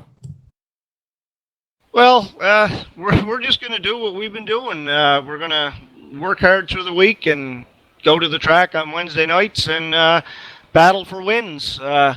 You know, we've had a really great season with very little trouble and stuff like that. The one boo-boo on the whole season was back in Stafford when I got into Ricky, when it certainly wasn't intentional, but I didn't really like that, and he had a bad finish, and I ended up finishing 4th, so it's just the way the luck goes. So we're just going to keep on going the way we are, and hopefully we'll rack up as many wins as we can. That's what it's all about. Ronnie McKay, before I let you go, any shout-outs to give, anything you'd like to offer, the microphone's all yours. Yeah, first of all, we can't do this without sponsors. So Patterson's RV, I would like to thank them for supporting the race tonight, and my own sponsors, Action Car and Truck Accessories, and Sean Simple Signs here in Sydney. He's a buddy of mine, and he raced here tonight also. And Tim's Corner Motorsports, can't say enough about what Tim does. And you guys, thanks very much for what you do. Ronnie McKay, your winner and soon to be the 2013 Fall Maritime iRacing League champion. Ronnie, great run tonight. We will see you in 1 week's time, I'm sure. All right, guys. Thanks very much. We'll see you then. Let's take it over to Harrison Wildlitz, who's caught up with our second place finisher, Jake Goodwin.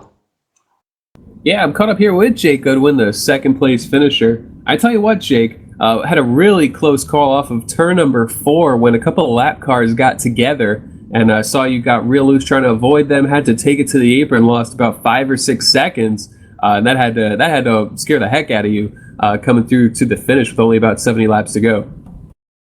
Yeah, I actually thought the race was over there. I got lucky, never hit no one, and gathered her up and waited till an open and got her going again. The car was pretty good though. It didn't slow it down any.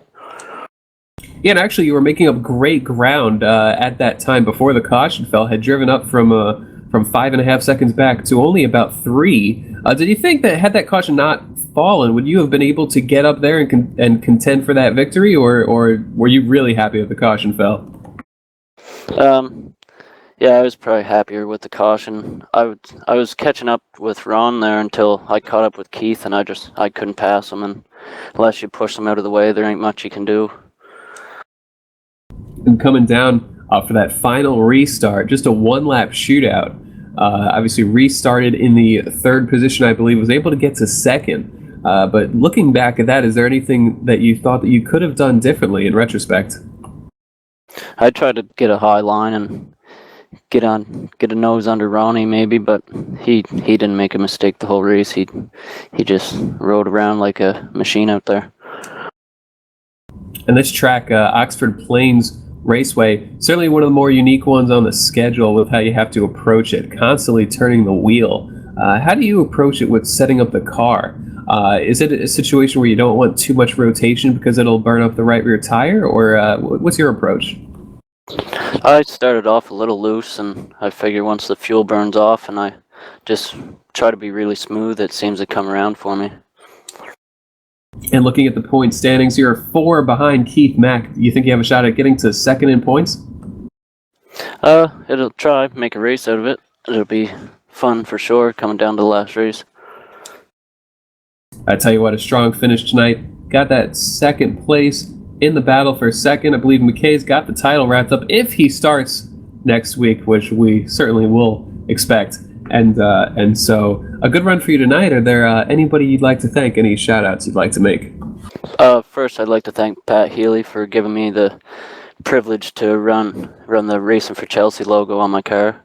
Really appreciate that. And I'd like to thank LSRTV and Tim Terry and CBC Racing and Patterson Sales and Services for putting on another great show. It's our 2nd place finisher, Jake Goodwin. I believe Joe has caught up with our 3rd place finisher. Steve Matthews in the 98 machine, finishing 3rd tonight. Steve, you were running in 2nd all night, but you just didn't seem to have a car strong enough to get around Ronnie McKay. What held you back all night tonight? Joe, I was just being real patient. Just want to ride around for a couple hundred laps, and Ronnie was real good. He backed his corners up, slowed it down.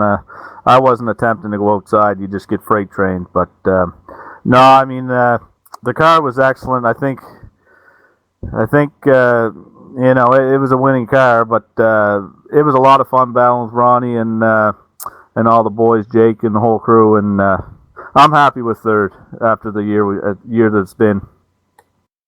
It's definitely been an up and down year for you, but 3rd place tonight.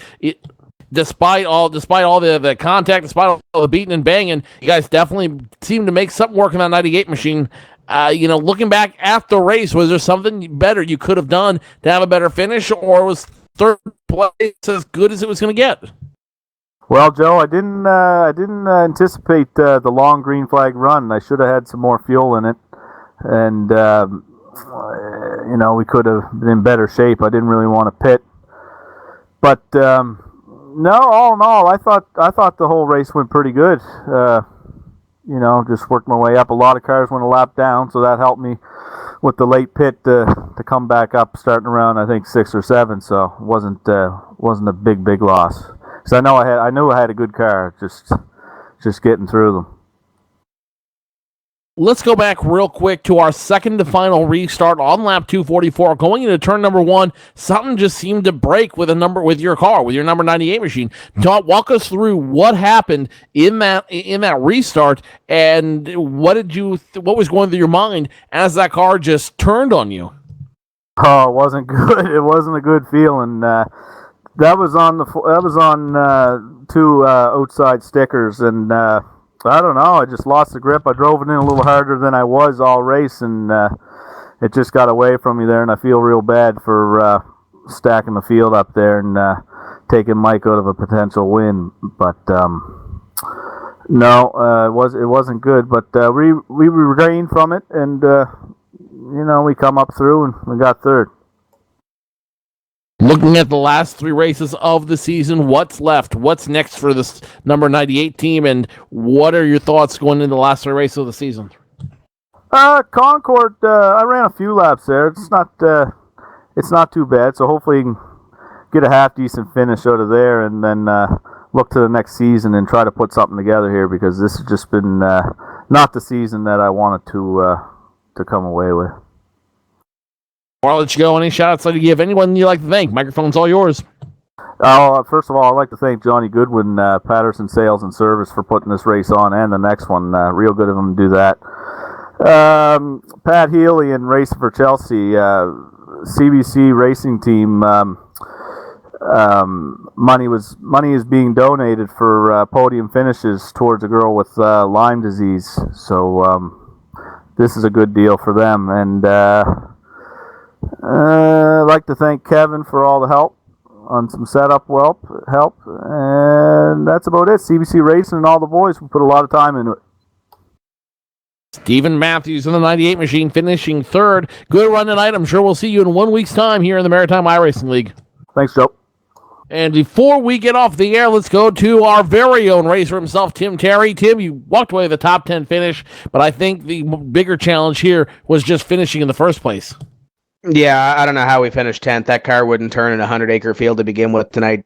I want to thank Jeremy Hughes, though, for helping me with a little bit of setup, but I like that racetrack. My car just doesn't like it. I guess it's the easy way to blame, but everybody that's in this field needs to pat themselves on the back. 160 laps consecutive green was pretty good for this race. I said in the drivers' meeting that Oxford's put on a lot of great races for us, and once again, it proved that. Big thanks to Johnny Goodwin and Patterson Sales and Service for coming on board for this race and next race for the Maritime iRacing League, and we'll look forward to next season for if anybody wants to hop on for sponsors for broadcasts, get a hold of us. But nevertheless, great race tonight. Congratulations to Ronnie. You mentioned it. All he's got to do is fire up the motor next week, and he's got a championship. But everything behind him is pretty close. Jake and Keith only have 2 points between them. There's 19 or 18 points between 4th and 7th. I'm completely content with 7th. After the season that I've had, I think the highest points finish that I've had here is 8, so I'm happy with that. Top 13 is going to be a battle as well. Those guys get locked into the season for next year. There's 12 points, I believe, between Kevin Savory and Doug Hubley heading into that race as well. Nathan Doherty's involved in that little battle. So there's going to be a lot of battles next week. Concord's a tight racetrack, and it's a tricky racetrack, but this racetrack was as well, and we proved that we could get some green flag racing in. So Concord's a new venue for us, but I don't think it's going to be a tough venue, but these guys always put on a show week in, week out, and I can't wait for next week. I need to thank my sponsors, though, before we close this off, Joe. Swan Racing, get a nice picture of that hood, Laura, if you can, because we're running a special hood next week. So that's going to be the last time you're going to see the Swan in 2013. Ackles Racing is on the back. JDR Graphics is on the back. And Tim's Corner Motorsports is also on the back, and all the crew at Swan Racing for helping us put this thing together. But we're running a special hood next week. Not going to say anything, but we're running something special. So take a nice long look at that pink Swan one last time. Say goodbye to the Pink Swan as it's going to go away for the 2013 season. Tim Terry rounding it out for us here tonight at the Patterson Sales and Service 250 at Oxford Plains Speedway. Before we go, Harrison Weidlitz, your final thoughts tonight. Well, really just an impressive race. Ended up with 8 cautions for the race. However, as Tim just mentioned, 160 laps green consecutively. I mean, that was really incredible to watch with most of the cars still in the field and quite the battle in the top 7 for that entire run. And so just a really great show. Oxford Plains is a difficult track to get around, and these guys did a great job of having a lot of green flag racing, and what a dominant performance by Ronnie McKay.